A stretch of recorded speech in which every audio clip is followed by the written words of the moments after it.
Hi, this is Diana from Olive Well Podcast, and we are here today with Lily. And Lily is going to really talk about um, elder financial I can't say the word exploitation. How we are elderly are being taken advantage of. My own story and how I met. Let me just really quickly tell you how I met her. I had gone on our neighborhood page to basically bring awareness how my mom was scammed out of all of her money by somebody who called to say they were Bank of America and that they were her, there was fraud on her account, and somehow they talked her into basically giving them all of her money. And so here we are today. And so Lily had reached out to me. She had DM'd me and said, let me give you some tips and tricks. And I thought, great, like maybe we should actually bring this out to all of you. And so here we are today. And I really, really appreciate you being here today. So I'm just going to pass the mic over to Lily. Awesome. Well, thank you for having me.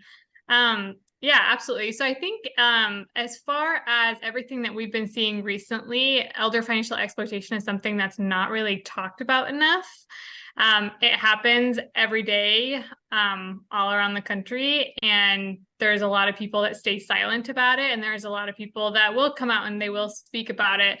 And those are usually the headlines that we see, this person loses $1 million, or this person gets scammed out of 100,000. We see a lot of those, large numbers because those are the people that end up hurting the worst.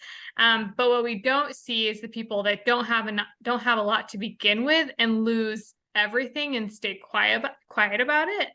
And a lot of those individuals, whether they don't have family members or they just don't really know what to do, with the internet and how fraud actors are easily manipulating information and just kind of gaining the trust of elderly people, especially those that don't have a lot of family around them. They truly have found a way to exploit them. Just like you said with your mom, that's one of the biggest fraud trends right now. Someone's calling you, they're telling you, hey, they know you're a financial institution already.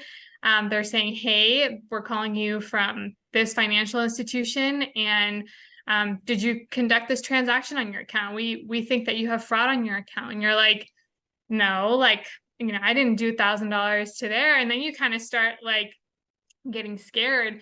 And usually they start saying, okay, well, don't worry about it. We're going to take care of it for you. Very personable. And at that time, especially for someone that's elderly, maybe doesn't use online banking or whatever it is, then they'll start giving them some of that information. Hey, we just need to verify that, this is your username, or we just need to verify that this is your card. Can you provide us some of that information? And this is where the next step of some of the, financial institutions in general are trying their best at implementing things to put a block, but there's always going to be someone that's a little step ahead of them. We see it today with everything. You're getting a one-time passcode sent to your phone. Hey, we're going to send you a one-time passcode. Multi-factor authentication. Well, they're using that to exploit it even more because they're saying, hey, we're going to send you a one-time passcode. Go ahead and read it off to us. Well, that just gave someone access to your account, and I think that happens a lot with people where they're like, yeah, I had no idea, and right then and there, that person can be doing Zelle transfers or wire transfers or whatever they want on your account, and you have no idea. And typically, that person won't know until that money is gone. So, Can they go ahead. I have a really quick question. So, can they see how much money you have in your account by that one-time passcode? How do they know how much money to take from you? So a lot of people, and I'm sure there's different organizations that do it in different ways. But there's some fraud actors that will gain remote access to your device. You'll see headlines to where kind of like when you call tech support, they're like, hey, let me help you out with that. Sometimes they'll say, hey, let me gain remote access to your device. Let me help you get your money back. Or sometimes they'll call you saying that they're from IT, and then they say, hey, we noticed a refund. And we're going to give you a refund. Go ahead and, put in your credentials, and we're going to gain remote access. And you don't even know what they're doing on your device, especially for elderly customers that, to them, that's like, okay, well, yeah, let me give you remote access. Let me have you help me. You can see everything on my screen. I'm not very tech savvy. So from there, they log on to their online banking, and they can see everything. And that's where other things such as like putting a Trojan on your device can happen.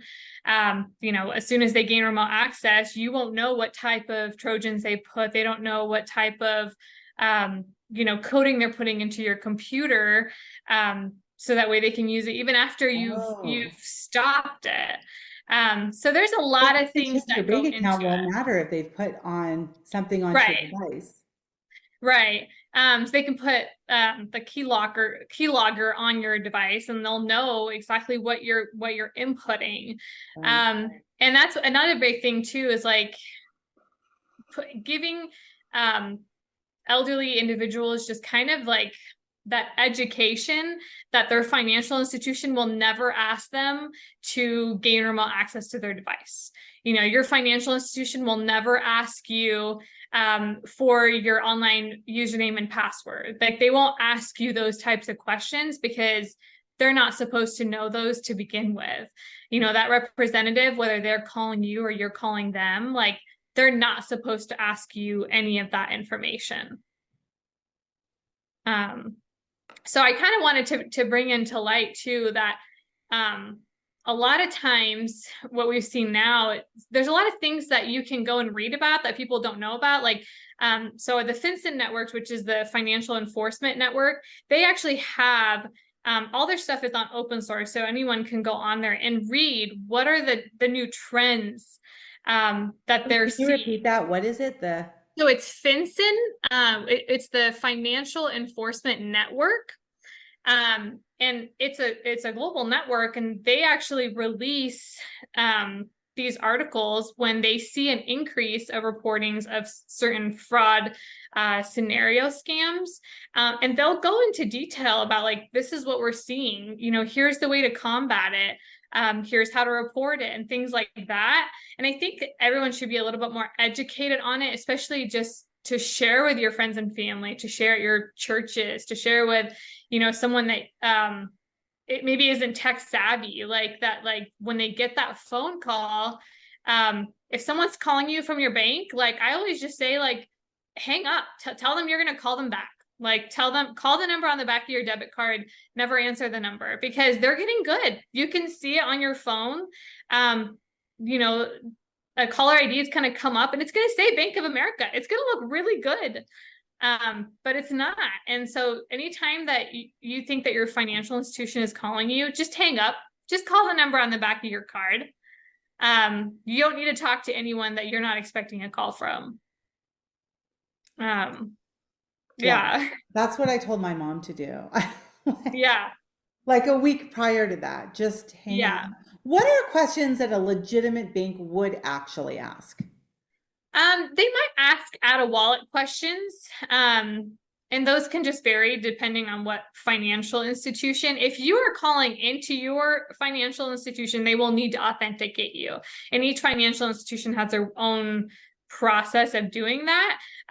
But sometimes you'll get like those text messages will be like, reply, did you do this transaction on, here's the last four of your card, reply yes or no. If you are genuinely curious if that is coming from your financial institution, each one of your financial institutions should actually have a web page, and they have their own attached phone number, like their own 5-digit phone number that they will send those requests from. But if you're ever unsure, just call them and ask them. I know it's kind of a pain in the butt, but you're stuck on hold or whatever, but on the grand scheme of things, I would much rather stay stuck on hold to make sure I'm actually talking to an actual bank representative versus I'm talking to someone that's just trying to steal my money. Right. I And mean, I I've think, had calls that were like, "Are you buying gas right now in Kuwait?" And I'm like, "No." And they're like, "Okay, thank you." And that was it. Like yep, there and was that's no how it should questions be. asked, just Right, are you in Kuwait right now? And I'm like, not a good season to go to Kuwait right now, so I'm not. But right. it was just very random, like, or are you in Colorado doing this? Like, no. Hmm. Yeah, and I think that's how it should be. Your financial institution shouldn't ever try to like elicit information, especially about your account. You know, we're never going to ask you for your password. If we do ask for a one-time passcode, it'll actually say it in the message whether you should give that password or not. So I think it just takes like a little bit more like attention to detail. But when it comes to, our elderly, they use scare tactics to scare you into believing that you're going to lose even more money if you don't do what they're telling you to do. One of the recent FBI articles that came out was of this recent trend where they're telling elderly customers that they're actually calling in from their financial institution, but that they're working with like the Federal Trade Commission or they're working with the FBI. And in order for you to protect your money, they need you to go withdraw your money. And when you withdraw that money, either you put it outside of your door or you ship it to them, and there's so many things that like, maybe to us, like some people, they're like, well, that wouldn't make sense. I wouldn't do that in general. But when you're older and you have that fear, in believing that you're going to lose your money, or you're like, oh yeah, I'm working with law enforcement. Like I'm helping, I'm making a difference. Like you really don't know who's on the other side of the phone that's even just giving them the time of day. They fluster Um, you, so you get yeah, panicked. right, I right. bought some gift cards from I don't know, Ralph's, one of the grocery stores, and I remember the lady asking me like, "Did anybody ask you Hmm. to buy these?" Yep. And I was like, "No." My 13-year-old daughter, you know, it's what she wanted But for her it's, birthday. It yeah, was it's like a, hmm yeah. And I honestly, I love when people do ask those questions. Like I want, those people to know that stuff does happen. Hey, go buy gift cards, read me off the numbers on the back of your card. Like it happens every single day. And we just don't really hear about it. And there are resources, like, especially if anything happened online, like the FBI has their own IC3 website that you can go through and you can fill out your story, fill out those impacted accounts that you have, and they will look at them, they will review them. But they need also people to actually report it for them to actually make those connections if there is a group of individuals that's perpetrating the fraud. Um, so what happens if you do get one of those phone calls and they do fluster you and you end up losing your money? What's the first thing you should do? Call your bank. I say like the first 24 hours of something like that happening, like call your bank, let them know, file a claim and see, the bank has their own protocols for doing things. And the sooner that we get the report, the sooner that we can try to get that money back to hopefully get it back to you. Because the money movement can happen so quickly, that sometimes there is no recovery, but the sooner that you can report it, the better. I always say too, go to law enforcement. You can file a police report if you were a victim of fraud, you can file a police report, and that just continue escalating it. You will find people that will care for your story. You are not just another statistic to something that happened. My mom did file a police report. She said they were wonderful at the police station. They said that they Mm-hmm. see this a lot. And even her bank has been very like compassionate and Mm-hmm. walked her. She said, I have to come into the bank. I can't do these things over the phone. So she Mm-hmm. went into the bank and took all the necessary steps. Yeah. Yeah, absolutely. And when you go and you kind of have like that face-to-face contact with someone, I feel like it helps a lot, especially with, our elderly population. I just feel like they can explain that a lot better versus a representative on the phone. Yeah. So, I don't know if you would even have an idea of this, but do you know what percentage of people actually do get their money back? I think it depends because there's a lot of times where the recourse might take a while, especially if you are pursuing something criminally, and law enforcement gets involved. That usually doesn't coincide a lot of times with what we will see on the financial institutions end. And in each, depending on what type of fraud you were impacted by, each one of those has different liabilities and everything like that. So it's kind of hard to, narrow it down. But the sooner that you can report it, the better. I have just another quick question. What does somebody like me that's in my position that has, parents are getting older and especially my mom who's now alone since my dad has passed away, like what can we do to help protect our parents from this happening to them? I think the biggest thing is like education, even though I've heard a lot of people like you where they're like, my parents don't listen to me, or this keeps happening. And, I keep, kind of giving them that same story, but it just keeps happening. And I think that's where, whether joint account ownership, if that is something that they're willing to do, or even like a power of attorney or something like that, something that gives you the ability to not only see what's happening on the account, but the ability to put a stop to it. Because if I wasn't, on someone's account, and they're calling me saying, hey, this is happening, I can't do anything about it because you're not on that account. If you have something like that with your mom, I think it allows that kind of like early intervention. If you saw all those alerts, that Right. might draw a So red flag. yeah, if I switched the phone number to my phone number, so if Mhm. the text comes in, it comes to me and not to her, is there, would that be something do you think we should do? Or is that something like could her number stay on it where we're both on it, but she cannot get those alerts? There's a lot of things that you can do to block the like you can block to where you're not registered at all for certain things, where like you're not registered for Zelle transfers, or you're not registered for online wires, where it would take that kind of registering period and draw those alerts before you can you can do that. And then I think putting even just alerts like for online banking, depending on what type of financial institution you have, you can always call them, say, hey, what sort of, because each one is different. So you can always call them and say, hey, what are some things that I can put into place? What are some things that you guys offer that I can put into place to protect me?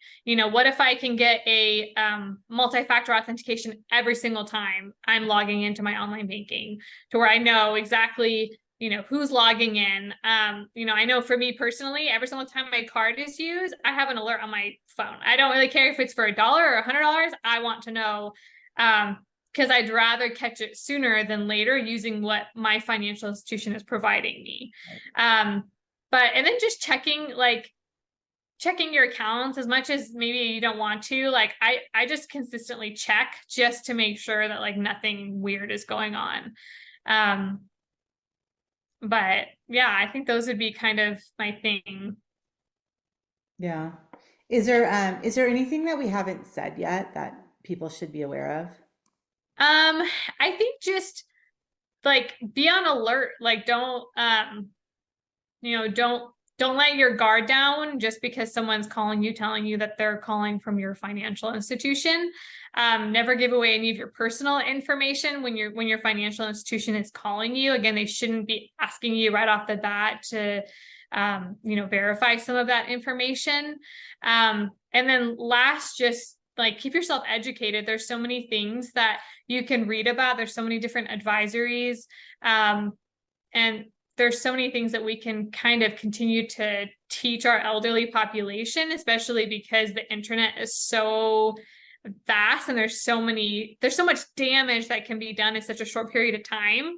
That just that constant like education. If you ever just get in front of someone that is elderly and maybe manages their own finances, just like sharing with them the stories, or hey, have you heard about this? Like even something like that, I feel like can really change the way that they perceive some of that.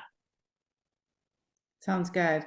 I'll link up some of these things that you said to check out some of these websites and some of these articles in the show Yeah, notes so people can just start to educate themselves and stay educated.